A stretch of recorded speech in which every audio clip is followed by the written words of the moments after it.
मुंबई के पॉश इलाके में स्थित सनराइज अपार्टमेंट में एक भयानक हत्या हुई थी। जाने माने वकील रवि सिंघानिया की लाश उनके फ्लैट में मिली।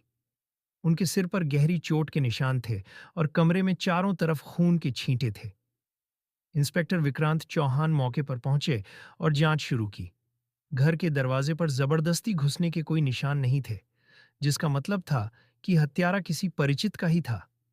सबसे पहले पुलिस ने रवि के परिवार और करीबियों से पूछताछ की।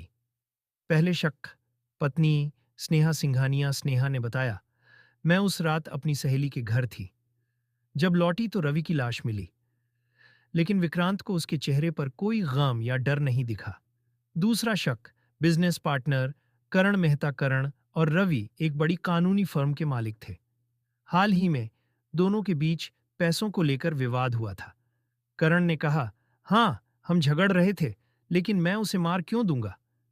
सबसे बड़ा सुराग टूटे हुए शीशे का टुकड़ा। जांच के दौरान विक्रांत को बेडरूम में एक टूटा हुआ वाइन ग्लास मिला। उसके ऊपर किसी की उंगलियों के निशान थे। फॉरेंसिक रिपोर्ट में खुलासा हुआ कि वे उंगलियों के निशान स्नेहा के थे। स्नेहा को हिरासत में लिया गया।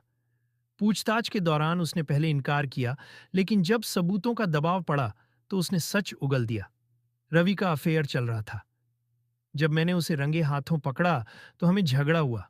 गुस्से में मैंने पास रखी वाइन की बोतल उसके सिर पर मार दी और सब खत्म हो गया। स्नेहा को गिरफ्तार कर लिया गया और केस सुलझ गया। लेकिन इंस्पेक्टर विक्रांत को अब भी लग रहा था कि कुछ छूट रहा है। वह फाइल बंद करने ही वाले थे कि फॉरेंसिक टीम का एक और रिपोर्ट आया।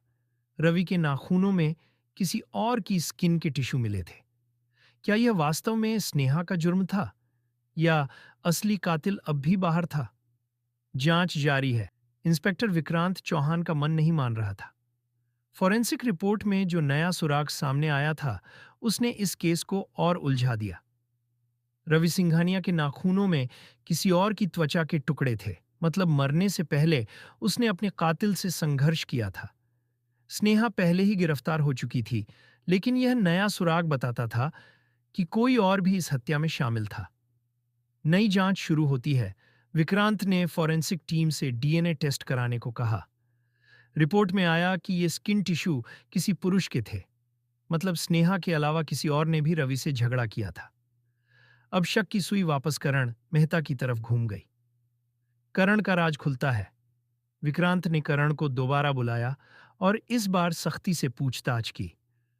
पहले तो करण ने मना किया, लेकिन जब डीएनए रिपोर्ट सामने रखी गई तो उसका चेहरा उतर गया। हाँ, मैं उस रात रवि के घर गया था, करण ने स्वीकार किया। हम दोनों में बिजनेस को लेकर बहस हुई। वह मुझे फर्म से निकालना चाहता था, जबकि मैंने उसकी कामयाबी में बराबर की मेहनत की थी। झगड़ा बढ़ गया और मैंने उसे धक्का दे दिया। वह गिर पड़ा और तभी स्नेहा वहां आ गई।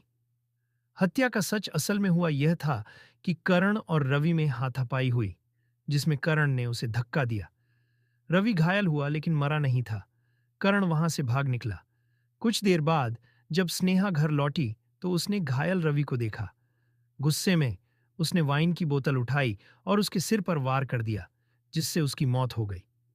यानी रवि की हत्या स्नेहा और करण दोनों ने मिलकर की थी। अंजाम दोनों अपराधियों को गिरफ्तार कर लिया गया। स्नेहा पर हत्या का आरोप लगा और करण पर हत्या में सहायक होने का केस चला। इंस्पेक्टर विक्रांत ने एक और जटिल केस सुलझा लिया, लेकिन उसने एक बात सीखी। हर अपराधी सच छिपाने की कोशिश करता है, लेकिन सबूत कभी झूठ नहीं बोलते।